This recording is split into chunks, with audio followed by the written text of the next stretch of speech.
Now, I'd like to just introduce our speaker, Tom Green County Judge Steve Floyd. Steve Floyd was appointed when Judge Mike Brown chose to retire early, and then you've since been reelected. So we appreciate your being here, Judge, and please come forward and have you take over the podium here. All right, yes. All right, well, thank you. I'm glad to be back. I think I was a candidate last time I spoke and visited here.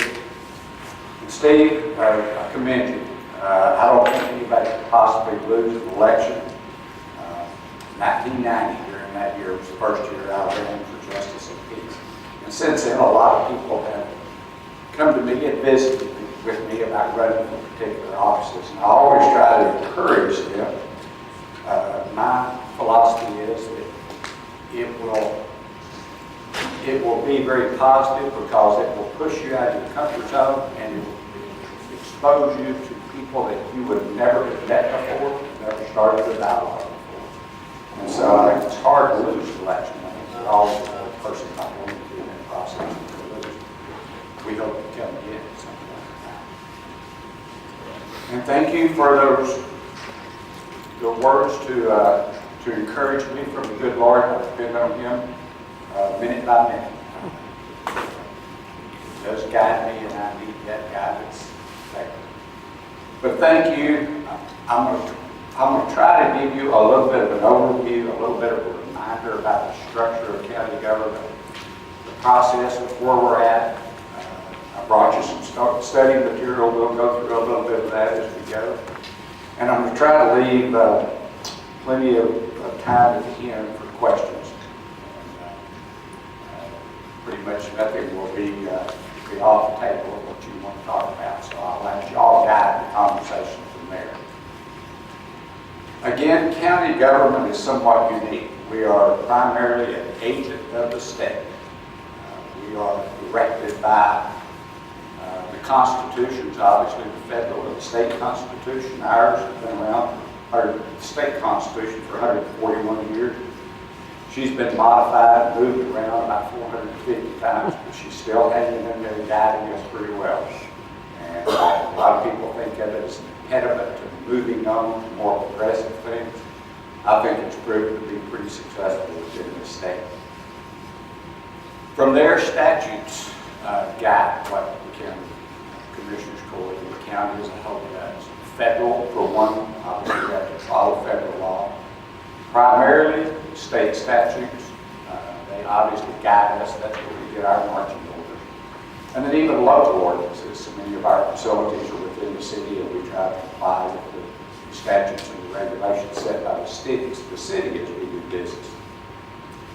If you get underneath there, you basically have departmental rules. And we deal with from everything from the Department of Motor Vehicles to the Office of Court Administration.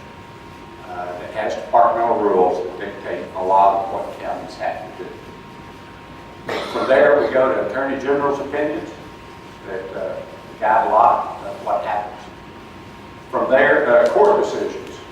And I call it the trump card, unintended, because court decisions can certainly offset everything above the document name.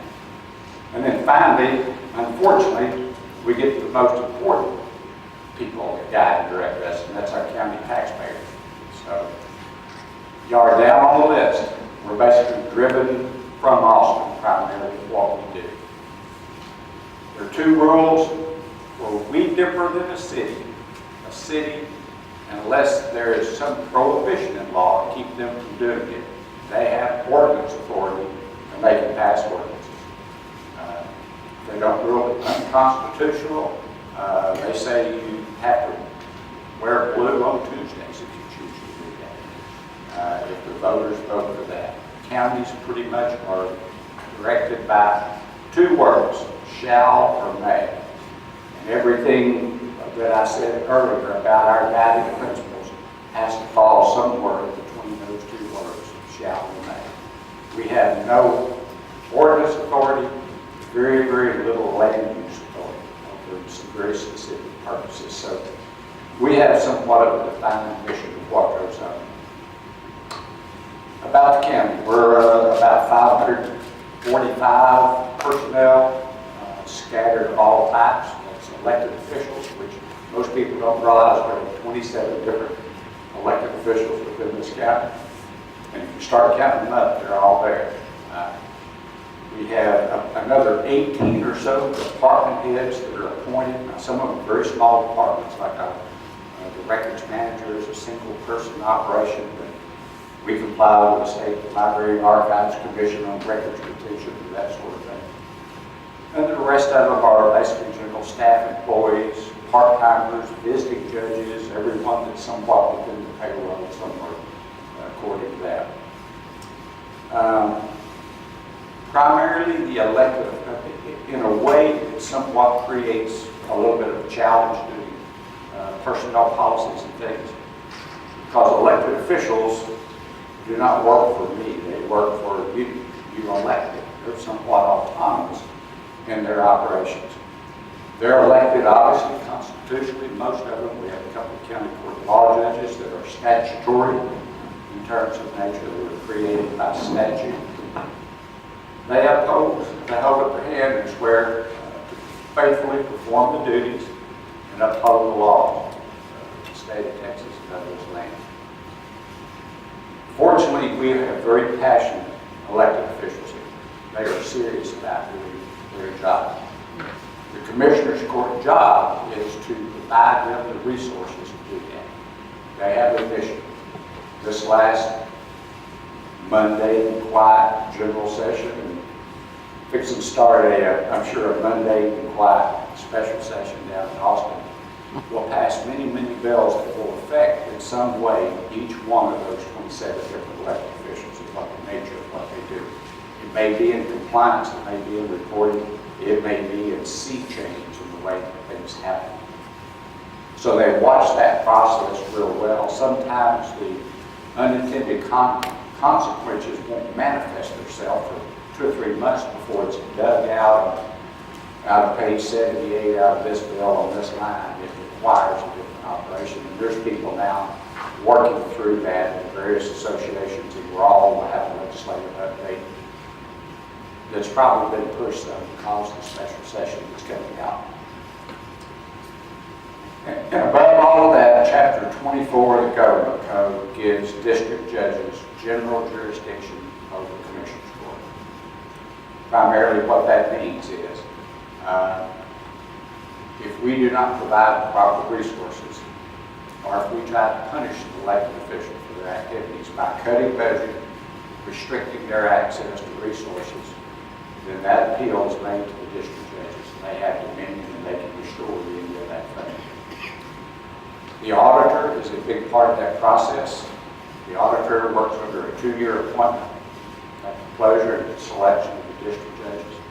They're the watchdog for county commissioners court operations, primarily financial and budgetary issues. They're to see that we are complying with the laws that are set. And we've had, fortunately, a great one that's been with us for over 13 years now, and he is really a great resource in dealing through with some of the information I'll go through here shortly. So a little bit about what you have. Before you even look at the first page, we start in March or so trying to do some revenue estimates. That is attempting to try to track where the trends are, because if you will look through there, there's really 3 major funding sources that the county looks forward to. There's basically property taxes, it's ad valorem personal property, sales tax, and then other receipts, which are fees for office, fines, shared state, intergovernmental revenue that's coming in. We try to track where they are going, and that formulates kind of the start of the budget cycle. The auditor, the treasurer, and myself are involved in that, trying to inquire a lot with the businesses around the county, find out what the health is going on, what they have happened, try to develop trends. That revenue estimate has to be certified by the auditor during the budget cycle. So they're very much involved in that. Of course, the state's trying to look at it too, because we're trying to look at what activities would be going on in July of 2018 during this budget cycle when we finish it out. So that's basically all gets put together before we even start into that first 2 pages, which is the planning calendar. And that's a combination of hard dates set by statute that we have to do, and then our own internal budget or planning controls of trying to keep the flow going and get to that process. All of this is obviously open to the public hearing. Many of these are webcast, and then once they get cleaned up in terms of the time allotments, then they will get posted on our website. You can go back and look at all of last year's, and here in the next couple of weeks you will be able to watch all of those that are already archived.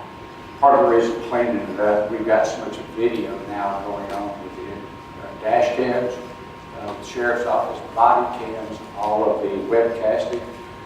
Our file server storage space is getting to be a challenge. We're up into petabytes now, and I don't even know what the next one is, just the big old bytes or whatever. But all I know is it's getting pretty expensive for that to have storage. A lot of it's that digital video that's going on. What happens? So we go through that. The 1 and 2 is there, just kind of lays out the hard dates, the public hearing. All welcome, welcome. It's your budget, it's your money. We're there, we serve at your pleasure, at your expense, and hopefully we're all serving for your benefit. So I'll find most of them are pretty open to you a little bit. Page 3 gets into this is kind of a somewhat of an in-house data analysis sheet that we work through. It's generated through a very capable financial software system that we have. This is how we track it. There's a lot of information here. The main deal I kind of somewhat wanted to point out, there's some figures that are handwritten in there, and that kind of gives you somewhat of an overview between what we adopted as a budget for 2015 and looks like projected. We're not finished with it yet because we're still negative. That 755,000 number, we still have some more wiggling and some things to do to get it there. But if you look at that overall, our operating budget is going up. It'll be somewhere between 8 and 8.5% over that 4 years. So we're trying to hold the check in line in the amount of operating funds that we're utilizing overall. And that's what I look at. I try to not separate too many of the categories. Don't worry about the tax rate because that's not a true barometer of how much money it's costing out of your pocket. And that's how I look at it. How much dollars are we spending and tracking how that is growing. You get below that, you get into all kinds of formulas for calculating effective rollback rates and that sort of thing. So it's statutory. We have to go through that. Primarily, that's what we do. We get down and then we get into it shows our capital expenditures. And as if you track it, you back up about 14 and you look at the net operating surplus. The numbers that are actually printed are the actual budgetary numbers that are there. We budget for a full-time position and the salary range for that position. And then that departmental budget is adopted in that budget. And then it is basically handed to that elected official. And it's theirs to spend as long as they're spending according to law. And the auditor, whose job is to approve those expenditures, we have no control over who gets hired or fired in and out of those positions. They're their positions. It is their authority to do that. We just set the position and set the salary range for it and hand it to them. As long as they stay within the lines, they don't have to do anything to us or with us. If they want to move some from line to line, we go through line item transfers and budget amendments every once in a while. So if we budget for full staffing, we always have vacancies and turnovers and that sort of thing. So, and we're doing revenue estimates based on these. So as you see the net operating surpluses for a number of years, we generally use that money the following year as a one-time capital expenditure We've used that, we basically used those funds over several years for cash, the remodel of the Keys building, phases 1 and 2, we buy patrol cars with it, road bridge fleet with it, one-time not operating, but one-time expenditures. We've used that for a number of years.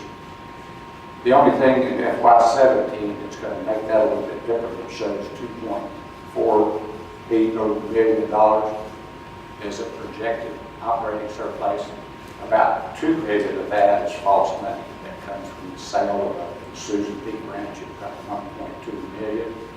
A $600,000 insurance settlement on the roof. That's the funds have been received, the work hasn't been performed, and probably will not be in this fiscal year. And the general auction we had, so we do not have that kind of operating surplus to turn over for capital expenditures. The budget we adopt is going to reflect that. So there's a lot of granular detail here. It gets worse than that if you get bored because you can drill down as far as you want to know. We have the ability to pull up the invoices and see who, what, when, where, and track it as many ways as you want to track it. And we spend a lot of time doing that in this department here. I'm the chief budget officer. I can put together a budget with the auditor. I can go lay before the commissioner's court, ask for proper hearings, and say, I got to have 2 of you vote for it. It takes 3 votes to pass it. I need 3 votes, and that's the budget. There's no way I would ever attempt to do it that way. We bring the commissioners in, we bring the department heads in, tell them, let them tell us what they need, what the challenges are. If there's a better way to do it, bring those ideas, go through that whole process. So all the commissioners see real time all of that.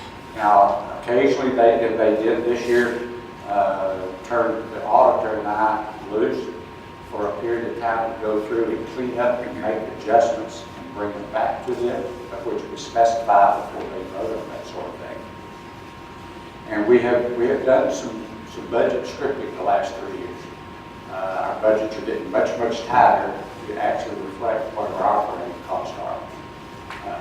That's good in one way, but it sure hurts to roll over for capital for the following year. That's fine. We want to be an honest budget and accurately predict what we're spending and where it's going. So we go through that process. We have some public hearings. You're in there all the way. So it's one of the most important things that we do. I'll move on to the sheet 4, and this is, when we get to questions, I think you're probably going to generate some questions, and I'll come back to those in a little bit. But this is basically what we see in the presentation. Now it's got some a little more detail about dividing down the number of homesteads and various things. But this is the sheet, the preliminary sheet that we get. And I bring your attention to, for one thing that makes Conway County a little bit unique. Look at that top right-hand figure of $9.2 billion. That's the gross value of everything in the county. You bring down to the adjusted total values, 7,538, and come up down to towards the bottom, the next net taxable value, $6.474 billion. There's about 42% of the actual value of property in this county that's exempt for various reasons. Between Shannon Hospital being a trust, the number of churches we have, various on exemptions that are there. And that is a huge percentage compared to some of our sister counties. Taylor County does not have near that level of exemptions that are there. It's always been a challenge. We're working off $6.4 billion as a tax base. Midland has roughly the same population as Montgomery County. They will probably be working off over $25 billion tax base this year. That's the reason that a 14-cent property tax rate, with all the sales tax revenue and things, their budget is about 50% larger than ours in actual dollars on 14 cents at the lower rate. So every county is unique in how it happens. County in some places is. But the number of people, and I'm assuming some of this group, received increased value notices this year. Every member of the Commissioners Court got one, me included. Primarily, it looked like it was in land. There was roughly 28,000 of those notices went out. Now, according to some of the phone calls I have, some of the people think that is a personal note that I prepared and mailed to them, raising their valuations. Some of them were very upset about it. Basically, we have nothing to do with how the appraisal district arrives at that. We have 22% of the voting stock. We have no influence on what those valuations are. I asked the appraisal district to give an overview of what was going on, and to include that when they brought their operating budget request in the department periods. And that's the date and the time that's on the bottom of that sheet. It's a fairly long video. It's an hour and a half of those hearings. That will be posted tomorrow. I asked them to go ahead and scrub the dead time and stuff and go ahead and get that one posted up. So it'll be available for view tomorrow. It gives a very good overview of what we're probably going to be talking about in the next few minutes when we get into the question and answer section that has to do primarily with page 5. Okay. So we will lead on into that in a little bit. Judge? Yes? You asked them to come and talk to you, did you?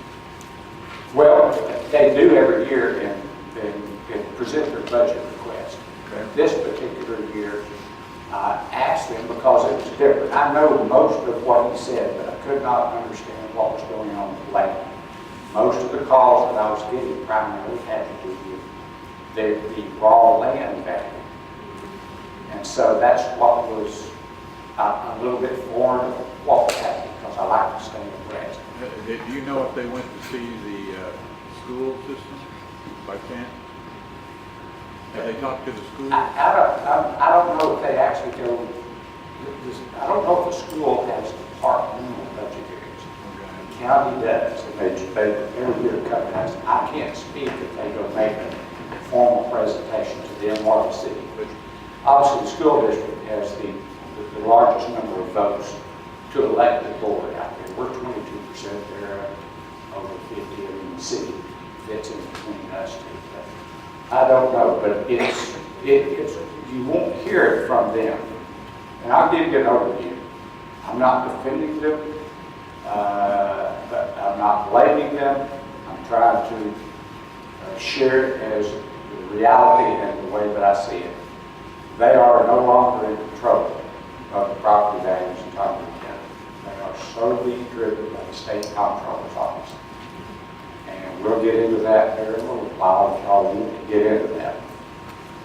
But they are tasked with taking 66 to 69,000 separate taxable parcels and establishing a true value as of January 1st of that year. A fair market value. There is no way with the staff they have that they could look at each and every property and establish a true and accurate value for the year. We couldn't afford an operating budget if we had that many appraisers. So they have to formulate on that, and there's a lot of information in that video that talks about that, the mandate of how that occurs.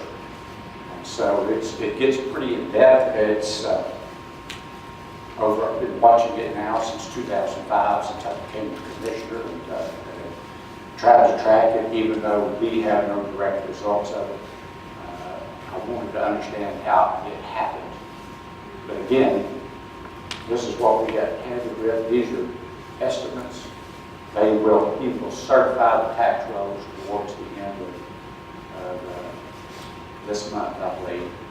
And he comes back with a certified number, and that becomes the number that we operate off of. In the past, that's been up some on value. This last year, it was down some, and we brought the final numbers. But we have to build a budget off something, so it's our best guess at the time to deal with it, and we make those adjustments towards the end. It's, let's see, where else do we want to go? Well, a little bit about the positives going on with the county. Things that I see that part of what's changed since I've been For one, the emergence of Goodfellow and the community's participation with Goodfellow. That came through the P4 initiative that actually started in the spring of 2014. It was Department of Defense during sequestration days that were trying to change the nature of all of the military sites. In the past, they've always been just a little city unto themselves, self-contained. They were trying to tear the fences down and make them a place to go work, for the most part, and mutually beneficial partnerships with the communities is in terms of lowering both of our cost of doing business. And this community has been extremely aggressive. We lead the nation in the number of MOUs that we've done. We're up to 19 and several more big ones in the work. Anywhere from them doing the maintenance on the city's fire trucks in exchange for the city providing ambulance service there, to emergency management training on our side, which kind of comes with the duty as the county judge or responsible. You're the governor's designated emergency manager for the county. We cooperate with the city and jointly operate with the city county emergency department. Just a host of things. But what that's also done is open up a dialogue and that we, I believe, are really positioned to possibly grow the mission there. And that's in the face of already announced basically allowing closure in 2021. We're approaching that aggressively. Feel like that's an opportunity because they have excess facilities. They don't have excess missions. So as those facilities shut down, we want to grab any and all of those missions if we can. Huge economic driver here. I don't think we realize the value of that unless they cut it in half or disappear it altogether. And I think we know pretty quick. The second thing that's going on is transportation issues. We've been kind of off the radar screen with transportation. About half the citizens are happy with that. They want that to stay that way. They'd assume there wasn't any roads leading to here. They let it out of here. I'm kind of one believer. I'd like for my kids and my grandkids and my great-grandkids to be able to hang around here. So I would like for them to have some opportunity to have some employment. So I get to visit with my surrounding county judges that are losing population and losing tax base, and it's slowly dying, and it's not a happy situation. Fortunately, we're slowly growing. We're very stable. We have a very broad economy. It makes it much easier for budgeting cycles for counties. We know what our mission is. It's defined. We figure we're going to be operating district courts and jails 40 years from now. So it provides a pretty stable platform for that to occur. And the transportation issue, the ports of Plains, the I-27 corridor from basically Mexico all the way to Canada, where the county's been involved in it for a number of years. The city, they've made some progress. I don't see significant progress on that for years. I don't think the traffic studies support that designation. The I-14 Forts to Ports. How many of y'all have heard about the I-14 Forts to Ports? That one just came out of the clear blue. It was done with about the end of last year when they authorized the 5-year transportation bill. It originated down in central part of Texas. And the only reason we did, I had an email that I nearly zapped. I thought it would need to go into spam, and I opened it up. And all of a sudden, here's this map drawn from Brady, the middle of Odessa area, with the proposed I-14 corridor running right through San Angelo.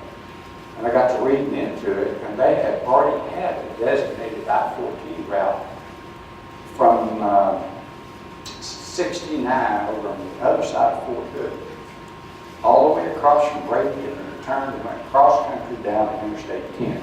The idea is Forts to Ports is to connect Fort Bliss and El Paso through Fort Hood all the way to Fort Hope over in Louisiana, and connect with all of the interstates headed to the ports. And of course, my youngest son, Christopher, was at Fort Hood, and was it the 3rd or 4th ID station at Fort Hood, a lot of people were. And I remember that part of his job was getting that stuff loaded up on the rail and getting it to the port and getting out here. Back to the old Eisenhower situation is to write in some mobilization corridor hours to get it in and out here, to go. So it was already designated, that one section, but after they did that, nobody in our area knew about it. The county judge in McCullough County didn't even know it was designated an I-14 route. He was quite surprised when I thought he didn't believe it. I was sending an email. But now they got to looking and thought, gosh, it's just like we go through San Angelo up to the middle of Odessa. It's less mileage and probably a lot less expensive to build and hook into 20 and go on to El Paso. So that's underway right now. I think the chances are that designation will come within a year or so, I believe. And just to get designated as a future interstate route will change the dynamics of the marketing ability of San Angelo and Tom Green County. So I think that will come. Of course, the railway is they burnt the bridge down a couple of 3 years ago, and so I think they just got permitted and they're fixing to rebuild that one. So on the Texas Freight Mobility Plan, that railway is on that radar screen. So we're going to have some transportation issues going on. That's some other good things, going, but I'm pretty positive. The headwinds and the challenges of the criminal justice system. I don't know how else to explain it other than the moral decay that's going on is costing you money. I have had no simpler way to put it. It's reflected in our budget the last 3 years where the growth has been. And if it's not directly in criminal justice, it's in child protective, it's in our guardianship, it's in our mental health cases, all of that. And those are items that are expensive. It costs a lot of taxpayer money. But we're required to take care of it. We're mandated to take care of it. Gosh, our jail population. We were having this conversation yesterday. It's from 1991. I spent a lot of time in the jail in the old part doing the magistrations and the arraignments and various things down in the old part of the jail. We had criminals in there. Now we have patients. It's phenomenal. Well, over 50% of them have medical, mental substance abuse, or a combination of all three. We have them in there that we're having to take days to their methadone clinic. It is a sad situation. And it's sad that the person's life could get so down that jail is a better environment to take the life of yourself on the street. And that's what we're dealing with. Even if somebody is intellectually, developmentally Challenged. what's the last portion? Challenged. Challenge. It's IDD, but it's the new kind that comes out of MHMR. I think it would be what the word is replaced. We try to socialize them in the group home, but they go break the caretaker's on it. They're going to call PD and sheriff, and they have to come by themselves. We got one in there that was deemed to go, was deemed unable to, that needed mental counseling in terms of having mental health treatment to make him qualified to stand trial. It's a forensic bed, is what they call it. It's in Vernon, State Hospital in Vernon, Texas. You may have heard about this the other day in the paper. I don't know about it. It's 13 months now. He has been sitting in our county jail. Very high maintenance individual to try to keep up with. We're still 43rd on the list of having a bed day for him. That's the kind of challenges that the state does take care of that side of the equation. It piles up here and costs us money. But they're struggling with keeping up with the same societal issues that we are. So those are going to be challenges. The other factors, just federal. Trump's doing a good job and great budget. There's one thing that will hurt us if he does, if he cuts Medicaid funding significantly.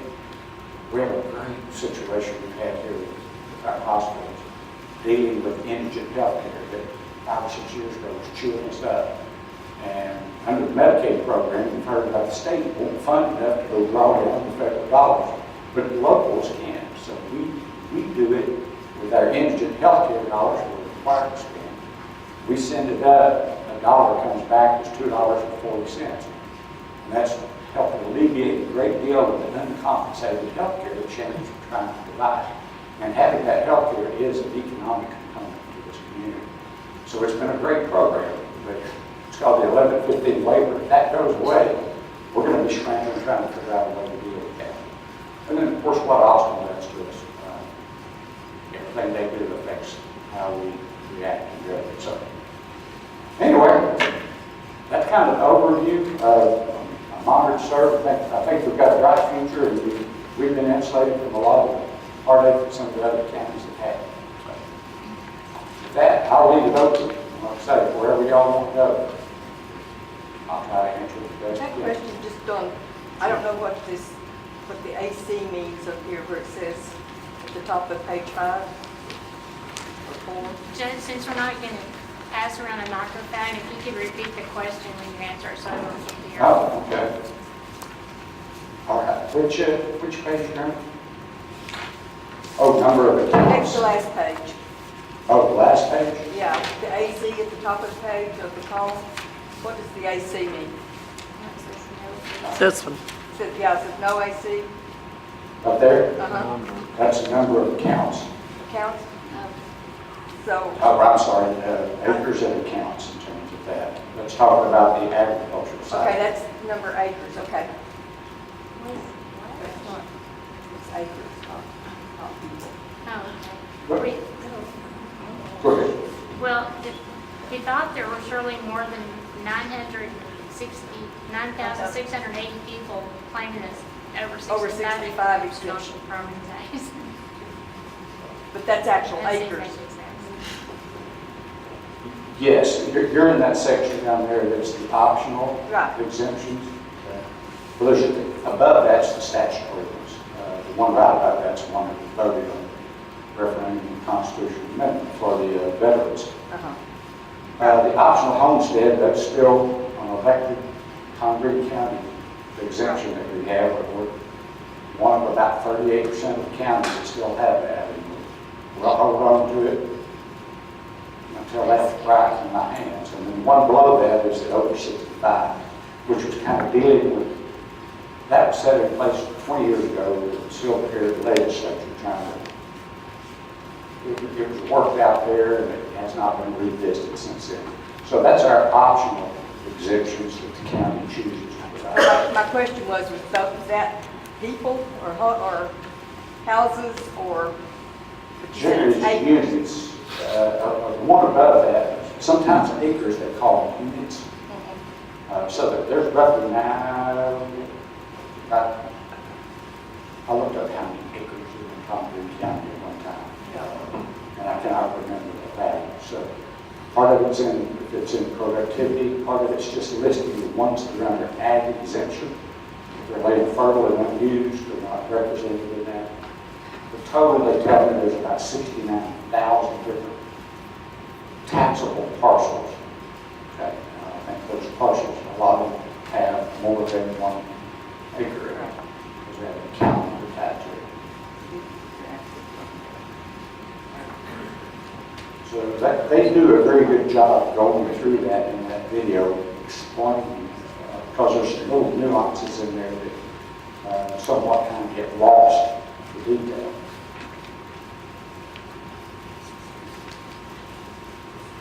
What else? I have a question. I spoke with the Congreve appraisal district person, the appraiser, the head appraiser, a few months back, and he said the appraisal is not driven by Congreve County, it's driven by the state. And there was a state act in 2015 that drove up everyone's grades, and it was supposed to be done in 2017. What do you know about the new one that was supposed to come out for appraisals? Well, I don't know directly which bill he was referenced in 2015. Yes. Let me give you a little bit of an overview. I don't know if any of y'all heard or paid any attention, but I made the trip to Austin to testify against Senate Bill 2. In fact, I ran into Russell Durstein late in the night down there in the hall, and we had a discussion about this. And that's the one where they are, and it's now been placed in the special session. It's property tax relief. That's how they're billing it to you. property tax relief, even though the state doesn't collect any property taxes. It's forbidden by the Constitution from doing that. The reason for my attendance is that any time that they start monkeying with the county in terms and being less than fully disclosing and connecting all the dots, I start getting a little sensitive because it's my constituents. It's the people that I answer to and listen to. And if I believe they're being less than truthful and trying to sell them a bill of goods, I'm going to be involved. So that's the reason that I went. I apologize. And let me give you,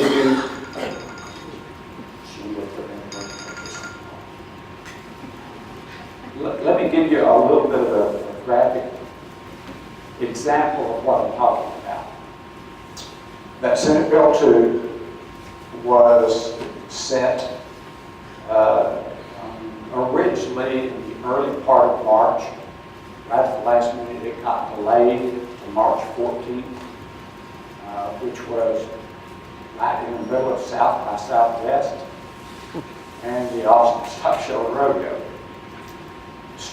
Ended up starting at 8 o'clock in the morning.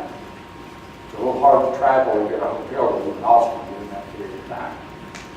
So they took some canned presentation until Floyd to discuss the bathroom bill, which obviously went on for a period of time. And then came back later tonight and started the hearings again. And about the 500 people that signed up to testify for or against, only about 250 of them got to testify. But it came out of the finance committees and somewhat basically said if you more than 5% year over year, then it was a mandatory election in November to get rolled back by the taxpayer. No petition during the mandatory election. Nobody has a problem with voters having a say-so in the amount of taxes they want to pay. No problem with that. Even though if you look at our budget, there may have been one year we might have been close to 5%. But other than that, overall, we stayed well under any of that. And particularly, that was not particularly onerous. That was on the 14th. On the 18th of that month, they passed Senate Bill 1. It was the Senate's turn to do the first budget. It passed the full Senate body. Senator Jane Nelson, who was the chairman of the Senate Finance, walked out of that and made a statement that this budget, a very responsible budget, it cuts $1.8 billion of state funding for public education. But that's all right.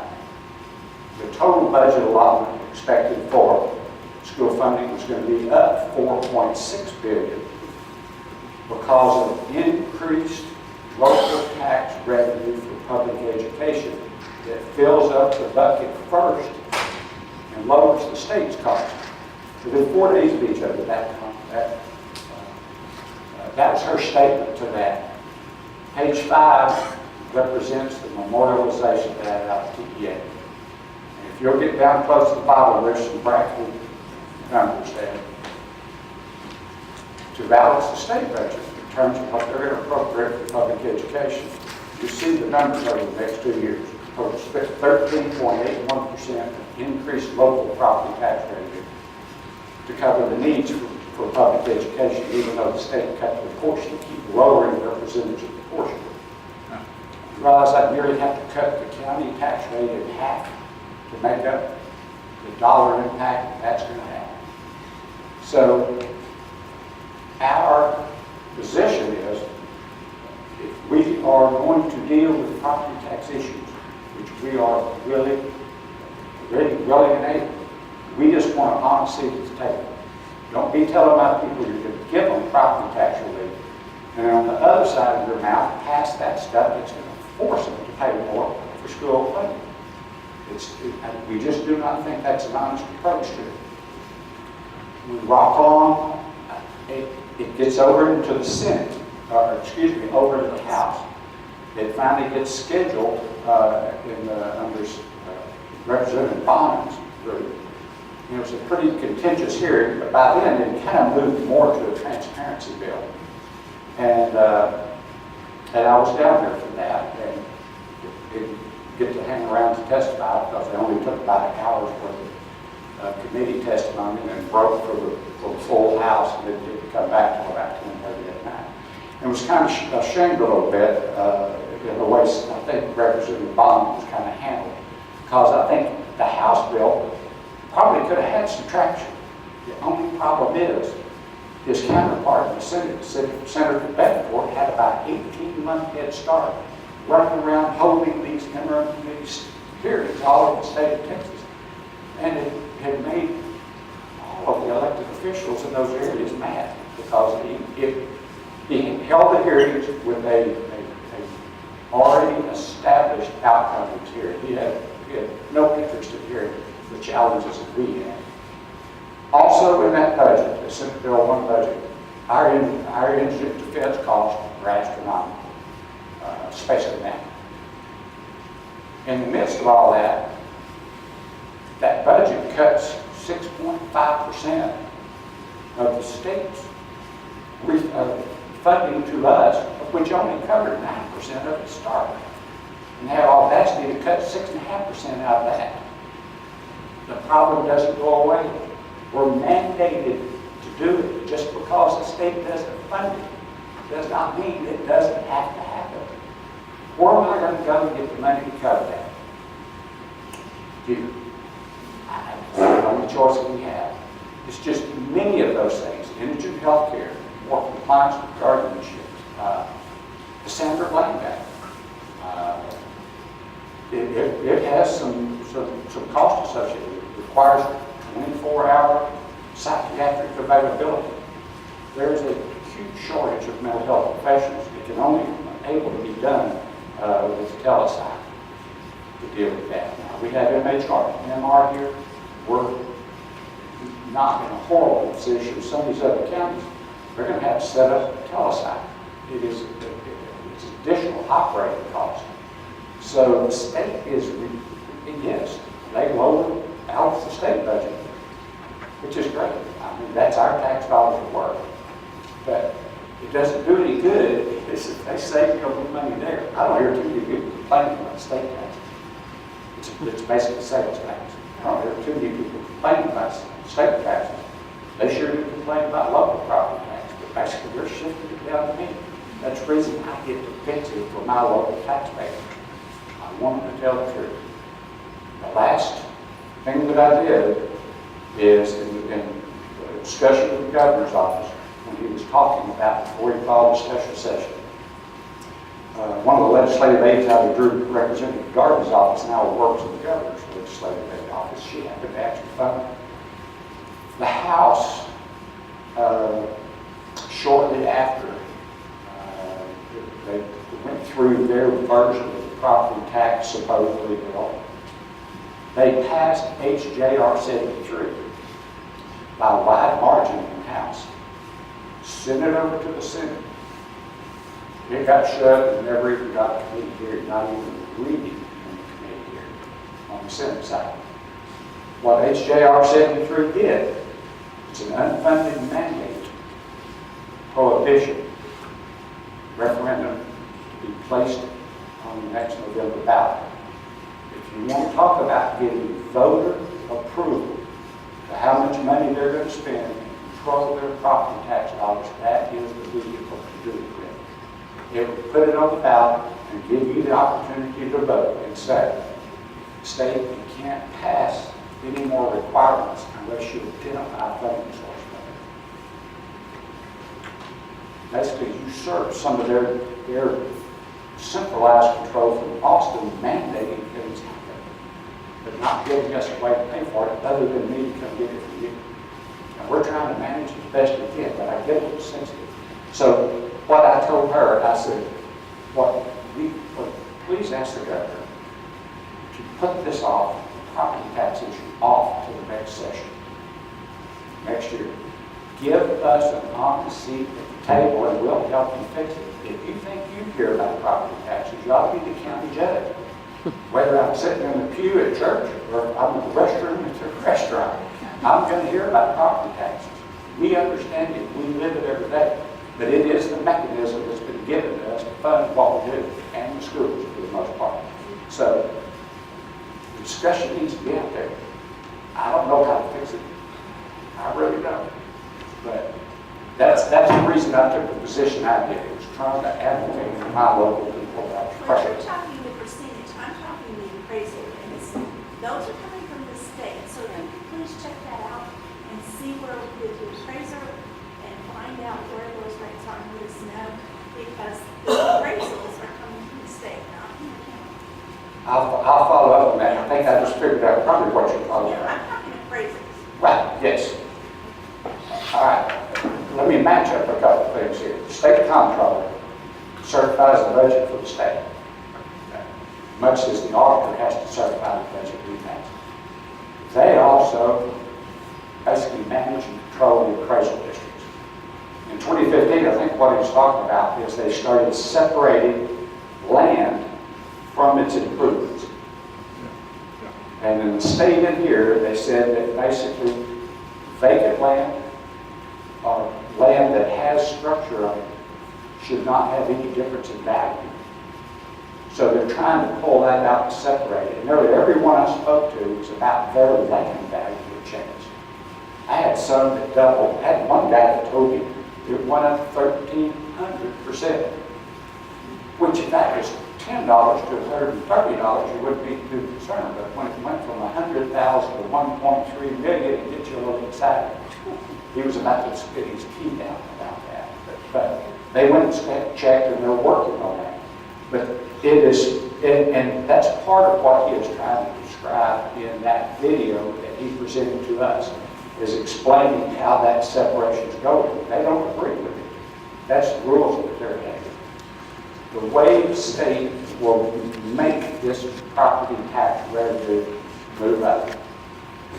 They come in, and for one thing, schools were also left out of the Senate bill too. It restricted the cities and counties, but it left the school districts out because they need them to raise their revenue to lower their portion of it.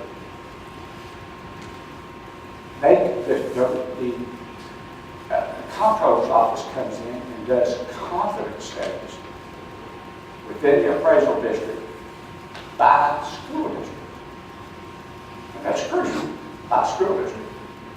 So they come in and they pull out a school district, and they generally get here June, July.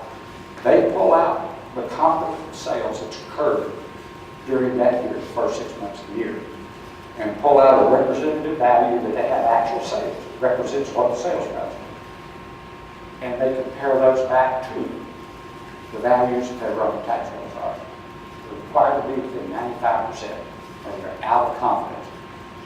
They can restrict their portion of public education funding if they remain out of that confidence level for a certain period of time.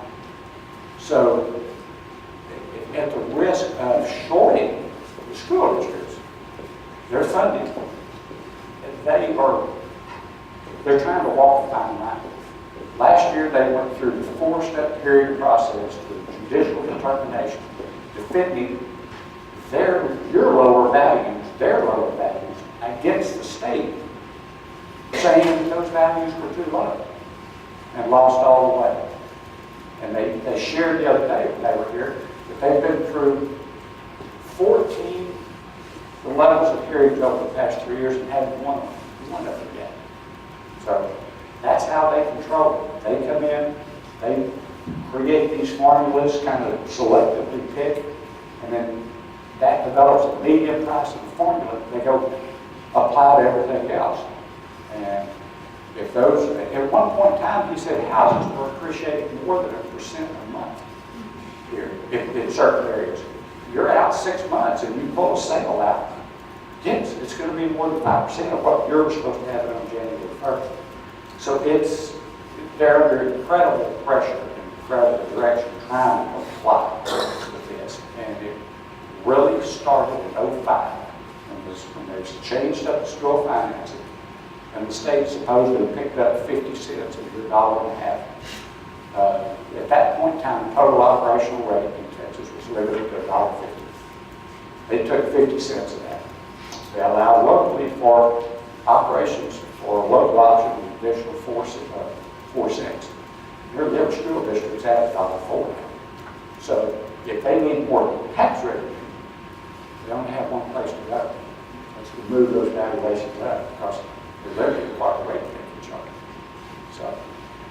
it is a frustrating game. I'm on video asking buildings, and I said, have I ever called inquiring about the value of any particular property? No, not really. Have I called trying to influence the value of any property? No. What would you say if I was trying to influence the value of the property? Sort of things. I hate to tell you what I would probably tell you, because he knows good and well that I do not have that authority. So it's a tough situation. The only thing I think he was in reference to is that separating out of the land value separate from the structure. And like I said, it doesn't make a difference if it has a building on it or not. Your appraiser told me that it was in the 2015 one, and then the new one is coming out from the state of Texas in 2017. So if you could just find out from him. I was specifically asking, do you remember who you were talking to? It was Steve. Was it Steve? Isn't Steve working there? Is he? Steve still works out there. I think he works in the GIS. I'll find out. How do you want me to get that to you? Or have you want me to get it back to you? Send it to the G card. Okay. Send it through our mail. I can give you a call. He may have mentioned something, but I missed it. He In terms of was great. He was saying it's not him, it's the state. Well, that's frustrating. Believe it or not, but a lot of people, they're on our You side. might check on him. Thank you, sir. They're on our side. They just not in control. Judge, did you talk to any of our representatives about this? Representative Darby has been a good statesman for the county government. He understands that we have a job to do, and you can't force them to do it and not allow them to make a decision to do it. If they have to raise taxes, let them go to their local residents and tell them what to raise taxes. Don't us artificially tie their hands to it. Okay, so he understands about that. Of course, he is very, very guarded of public education funding. He don't like the voucher idea. I think you've heard him mention that. Senator Perry has pretty much marched lockstep with the lieutenant governor, pretty much all the way through all of that legislation. So I'll leave it at that.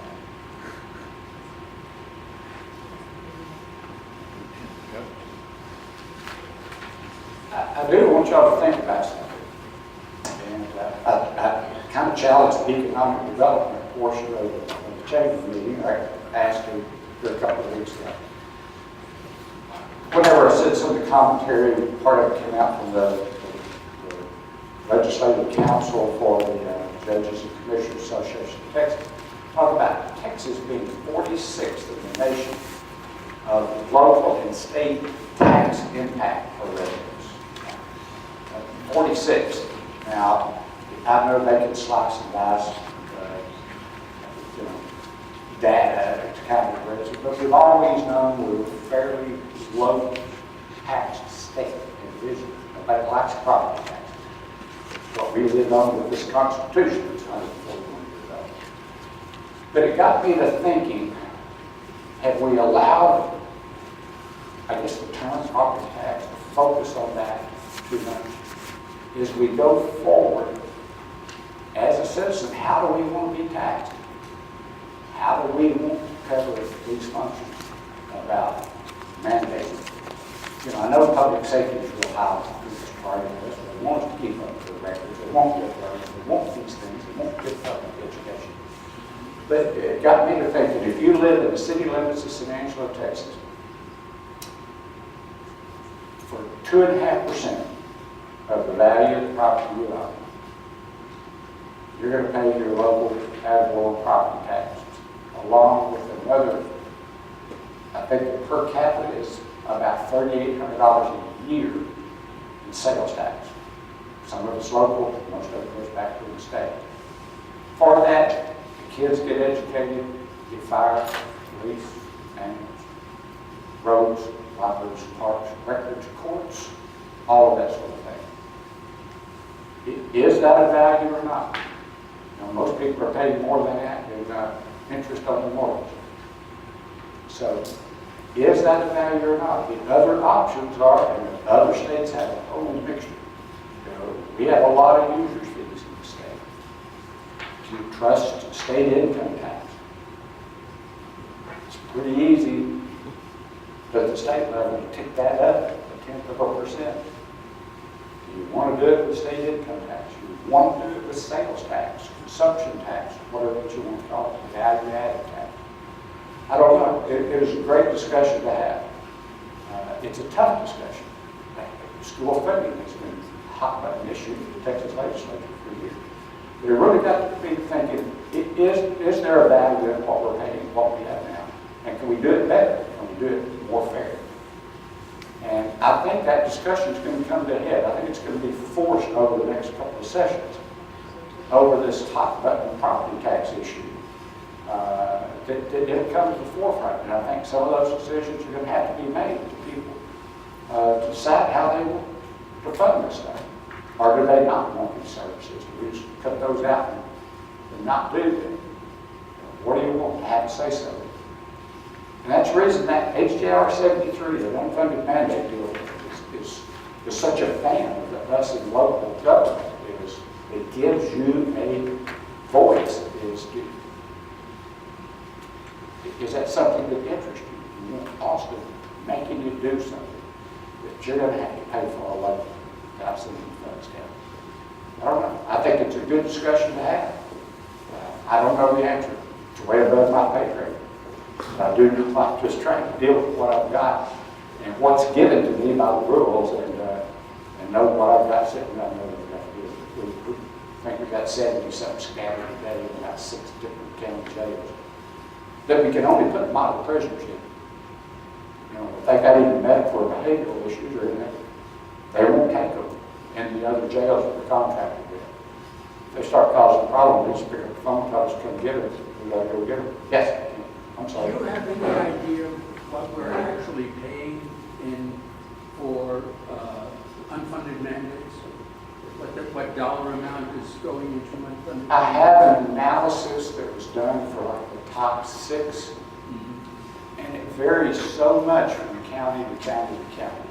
Yeah, I mean in Tom Green County. I haven't actually calculated it. I have a spreadsheet I didn't bring with me because I didn't know how to do it granular, which I want to get. But several things that I looked at. I came in 05, HAVA, Help America Vote Act. I remember the Secretary of State dropping in there with a great big old cardboard check, said $850-something thousand. We bought most of the equipment we still have now. I tracked the number of ballots cast over the last 2 years, and it caught a pretty contentious mayoral race, police chief's race, and presidential race. Anybody want to guess how much it cost local taxpayer per vote cast for all of that? And it fell very true to this runoff race that happened, or that whole process. $10 a vote, what it cost to $10 a vote, what it cost to operate to have those votes cast. In some years, I've tracked it's been as high as $35 plus. A lot of those costs are fixed if you don't have the turnout. That's been the driver. Our IT it's gone from 400,000 to 3 million a year. Part of that's driven by the state. Part of that's offset by not adding employees. It makes you more efficient and kind of keeps your productivity up. The only thing it has is it made you have to have a more qualified staff to operate. And that qualified staff at the bottom run makes a mistake, especially that detention center. You're liable for it. Indigent defense is the big between CPS cases, misdemeanor, felonies. I think this budget worked up collectively with all of that. Now, leaving primarily capital defense out of it because we're setting aside different funding to go for that. But we're up to about $2.3 million total. And I think last year I checked and the state was $119,000. And of course they cut it 6.5% for this next year. those are things we can't control. About 90% of the people are applying to be in, and judges are hesitant not to appoint an attorney because the cases just won't move along. So they're looking at that. Yes? How many of the people in our jails are local or from out, and how many are from out of town? Well, everyone that we have here is an offense that occurred here. Now, they may have been visited here, but it occurred here. We have a federal contract. If we do it, it's basically a neighborly deal for Marshal Service and ICE to house federal arrestees. But generally, I think their total budget is 150 bed days a year. Generally, they're there less than 8 hours, and they pick them up and transport them. We used to make some revenue because we charge them a whole lot more than what we pay over the other counties. But they have cut way back, so we house very few of them. It's basically ours, and it's ours that, for the most part, nobody else will house because they have these other issues and problems. So, as far as how many of them have local addresses, I'm sure that information could be mined. But they obviously had to commit a local offense or be adjudicated here for them to be necessary to be in our custody. They didn't give a time. We have 40 states in there. They're paper ready and waiting on the state to pick them up, all of them present. So, and generally they're not getting any quicker about coming to get them. What's going on with the new jail? Yeah. They pretty much got the pad part down, the base of it. The plumbers should start very quickly. Within the next couple of weeks, they'll start roughing in the plumbing.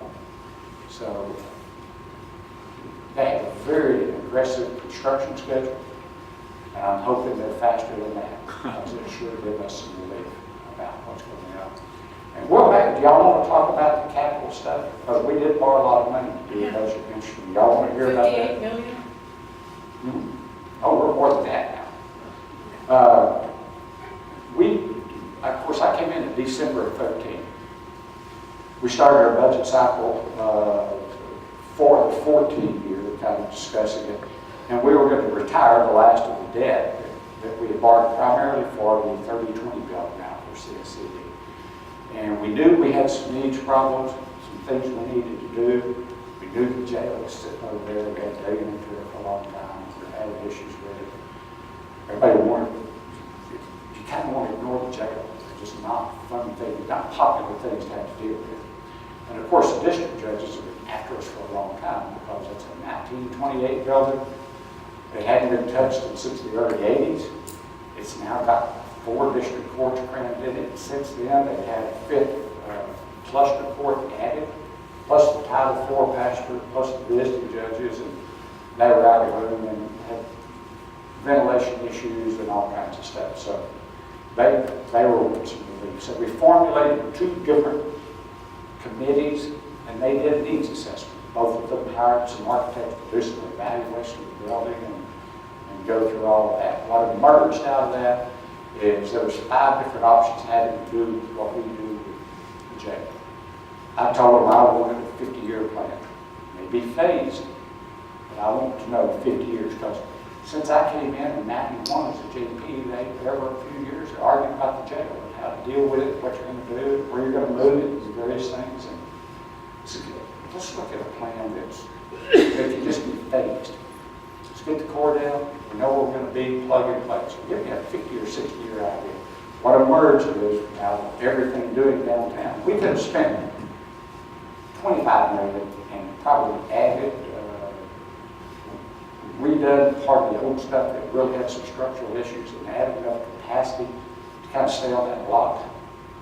But 15 years from now, we just have to abandon them all because we're out of room. We're landlocked. We just really looked at closing roads to expand from there. So the court made the decision, let's go remote, and then the group looking at the needs assessment for the courts went through their process. So our financial analysis, the jail turned out to be obviously the biggest need. Our financial analysis, their best deal. We go to the bond markets at that point in time with advantageous interest rate. They were thinking rates were going to go up, but we hit the sweet spot. At that time, we had 0 murder defendants in custody. 5. Today, I went down to testify March the 14th of this year. Part of our unique situation, as we were saying, we had 17 murder defendants in custody. All of a sudden, it wasn't just one-on-one, it was multiple defendants with multiple victims, and it just on and on and on. So that is the unexpected, that is what I was referring to for the criminal justice system. To me, that's a story that's so unique about a population of our size. I checked Cook County, Chicago, and I looked at it, and I heard the murder right there for a while. It was the same as theirs. And fortunately, it's been quiet for about 6 or 8 months. We've been aware of it for a couple of years. Our 2 prior budgets were set up expecting us to have to get through these. We've set money aside. They're spacing them out. We're managing it the best we can. So that's where we're at in terms of that facility. The plan was they had a budget. Well, during the course of that, the scope creep got into it. And then the jail scope creep. It'd be nice to have this while we're going. It'd be nice to have that. And the jail commission, which the Eden jail, I don't know how many facilities. Just go get it. I won't pass jail commission standards. Ruiz versus State was filed in the Federal District Court Shreveport in 1972. William Wayne Justice was the honorable judge. They controlled the Texas prison system and the county jail for a number of years. Attorney General Morales set that suit, but that suit remained basically in camera. It had plenary power over it, so it kind of set it aside, deactivated it, as long as we were complying. How that's taken care of is the Texas Commission on Jail Standards. And I was speaking earlier about rules, departmental rules. They basically certify whether our jails stay open or not. And shut it down. We got to move everybody someplace else. That facility needed it had to be torn out and completely redone. Staffing levels and all that. We have some of the strictest requirements for detention in the nation. Texas County Jail. So that's part of what we're trying to do is that. Deal with the population. We've got some space for mental health issues. We have a little bit of actually a dedicated infirmary type place instead of stuck over here in one of these old cells and scattered. Hopefully detox center. We talked about that earlier. We donated some property to ADAC to try to get their initiative forward, so we had opportunity to have some detox beds there, which is, we had a detox bed at the jail a few years ago. The insurance company basically was in control of that, but we acknowledged the settlement of that suit, $250,000, $25,000 deductible. So it's not one of the more pleasant things that we have to do. There's now about, the contract that's about $51 million. Is it not to exceed price? We've had some advantageous developments since then about some of the final pricing to come in. Fortunately, they're the construction manager at risk. They evaluate, they make recommendations, we have to do that out. And there was 9 subcontractors from San Angelo. So there's 8 of those through a very rigorous process by merit and price won on that job. So I tried to see that they're not slowing down. We don't want them to slow down. We get that facility right. So we had to reduce the population. We did add a 56-bed pod because the value was there. And then we went back and did some bank qualified financing that the court agreed to about 6 or 7 months ago to deal with the courthouse. And instead of doing it over a period of 5 or 6 years in multiple phases, trying to operate out of it, we're now looking at building some very temporary facilities out, some vacant space, 30, 20 buildings, getting in there and getting it all done. Because haven't had to conduct trials when you remodel next door. We just went through that with Hughes Building. Be difficult, I think, to conduct trials. Right now, we don't need anything slowing up that judicial process. So, originally,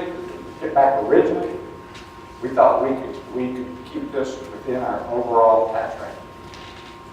We were originally going to come in at 52.5 or down to 51.25 cents.